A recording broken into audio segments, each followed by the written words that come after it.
You're listening to the One Man Show Network. Welcome to the MMA Fight Picks podcast with your host, Aaron Weinbaum.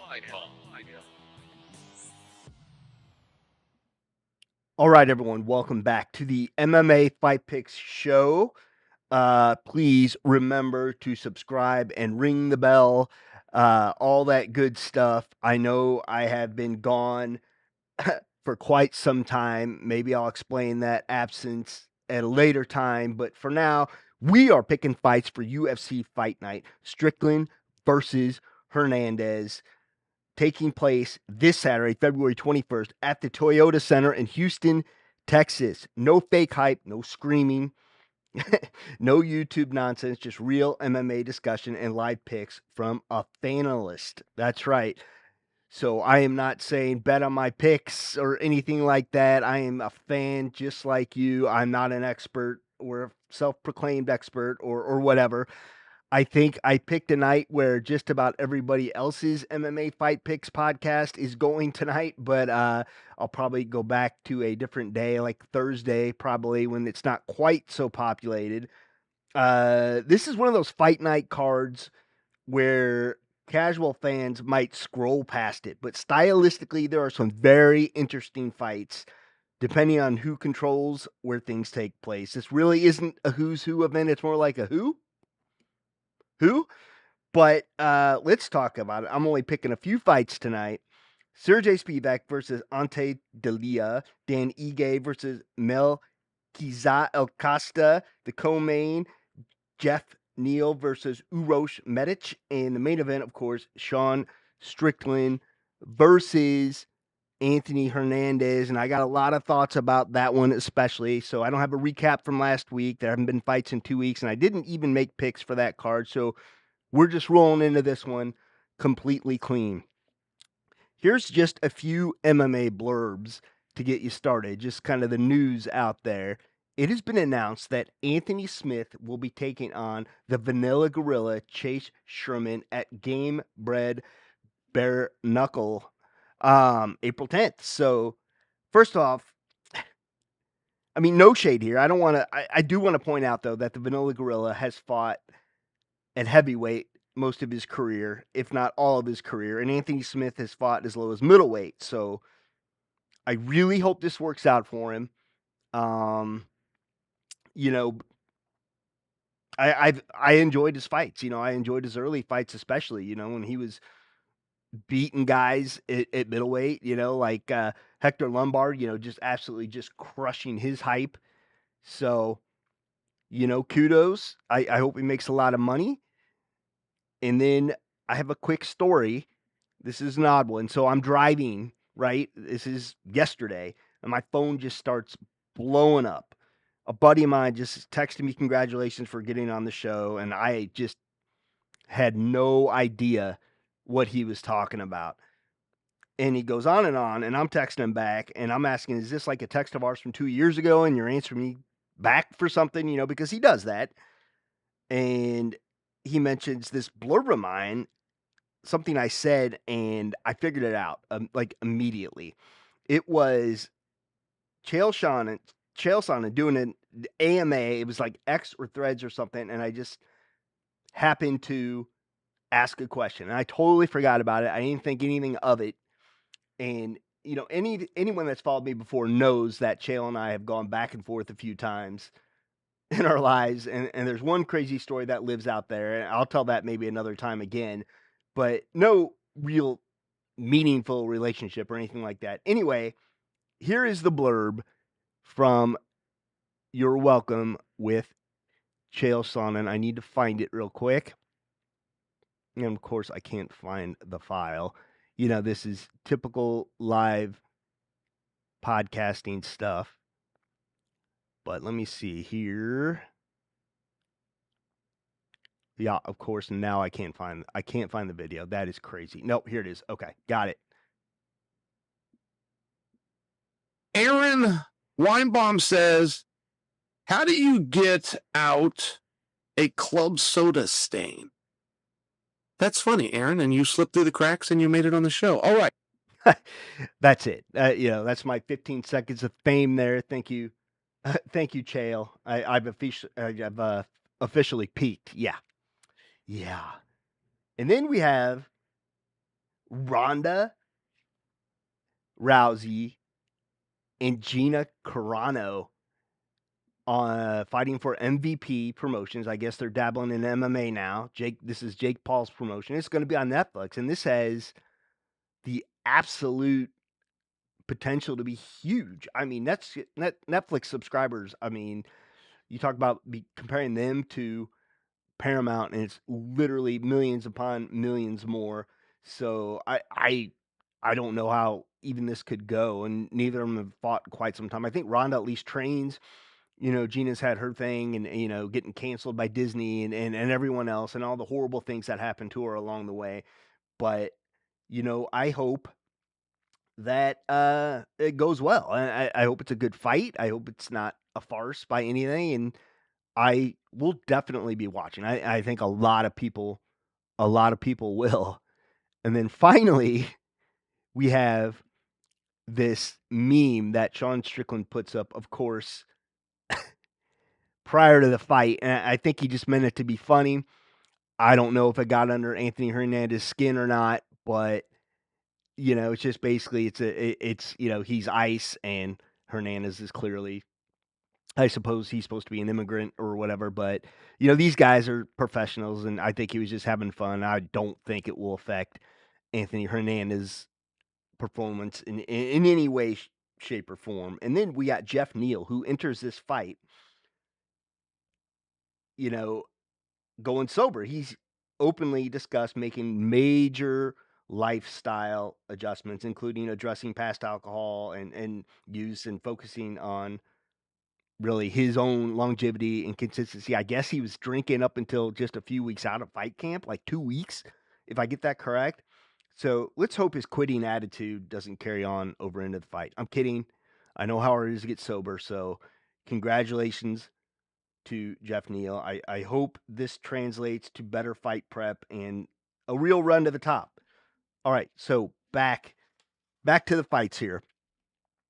We're going to work through the matchups here. Sergey Spivac versus Ante Delija. Of course, this is a heavyweight fight. Delija is a favorite, minus 185. You got Spivac, an underdog at plus 160. So recently, Spivac has lost to Waldo Cortez Acosta by unanimous decision. That was back in June.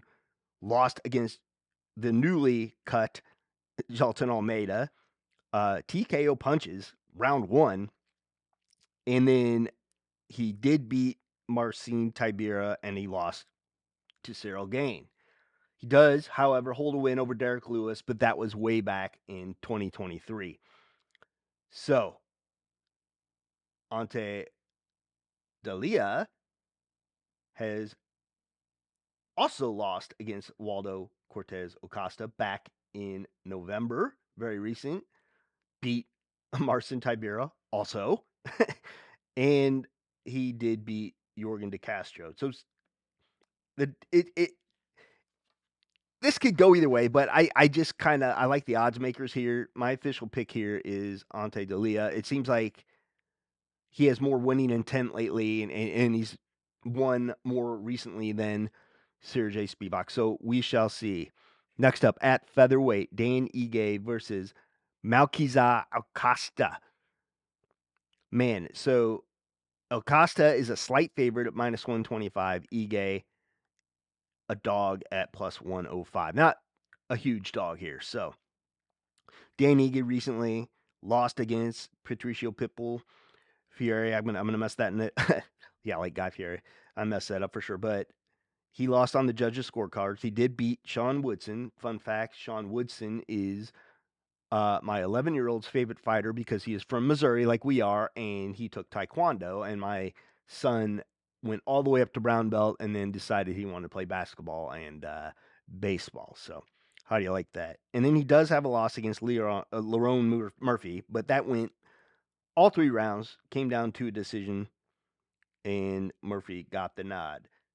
And he also has a loss against Diego Lopez, who just fought for the title. But even in losses, he's been extremely competitive. So we shall see. And then we have Costa beat Morgan Schreier. I don't even know who that is. Julian Arosa, I do know who that is. And did beat Christian Rodriguez. So we'll see how this goes. I mean, Ige always brings it. He's always exciting. He goes for the win. He's not, he's not the most, I don't want to say he's not technical. He's very technical, but, he's going to go for the kill. And we'll see how Acosta reacts to that. So I just think he's a dog. Ige he's been there before. He's been in the spotlight. I'm going to pick Ige, the dog, the underdog in this one. And if he doesn't win, I don't really know where he goes from here. He'll always get on cards. He'll always be exciting. But, yeah, I don't know. We have co-main event here. Jeff Neal versus Uros Medic. Jeff Neal favored, minus 180. And Medic is a plus 155 dog. Now, my instinct is, they're wanting to kind of give Jeff Neal, a fight. They think he can win. I think he's one of those guys that the UFC could get behind. Let's just see where Jeff Neal falls here. Most recently, he lost against Carlos Prates. He was stopped late in the first round by a great elbow finish here. I just imagine after the win, Carlos Prates probably celebrated with a Marblow or two.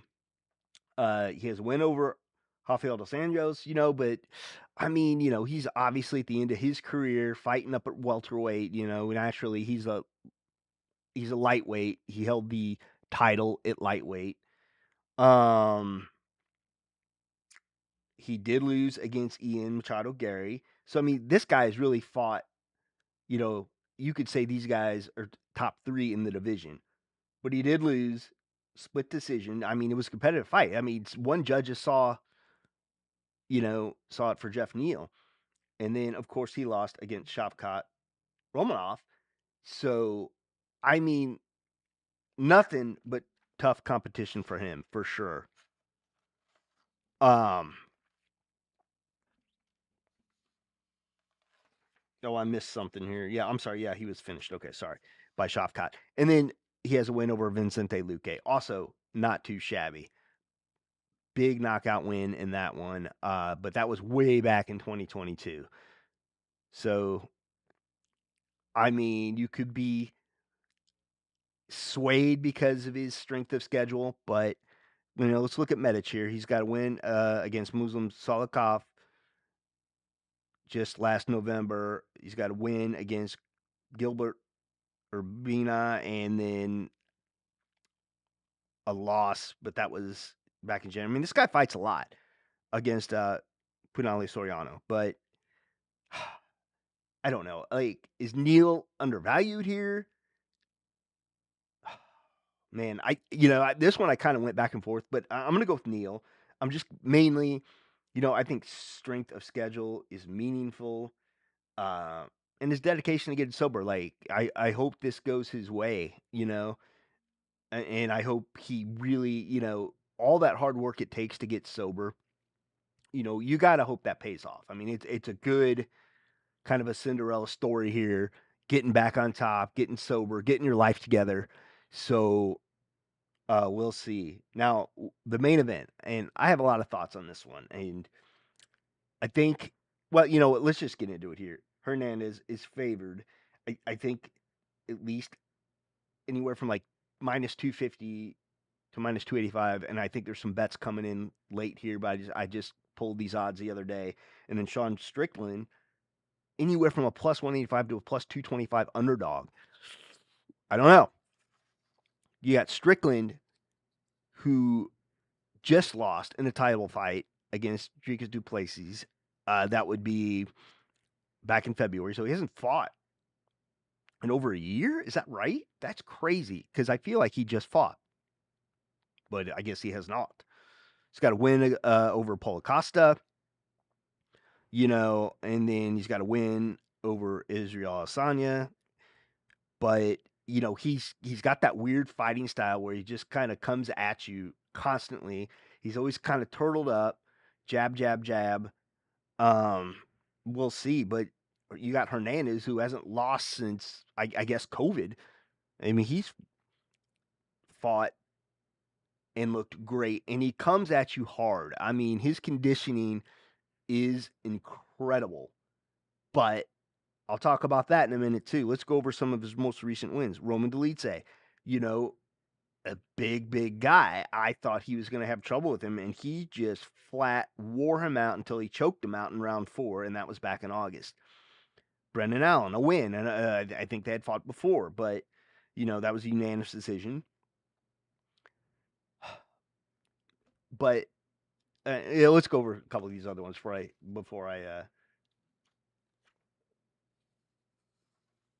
I pick for sure, you know. But he has a win against Michel Pereira, Roman Kopylov. I mean, Edmund Shabazian, who at the time, you know, this is way back when in 2023, but Shabazian was like seen as the next coming. So there's no doubt this guy trains hard. He wears his guys out. But with that type of training comes injuries.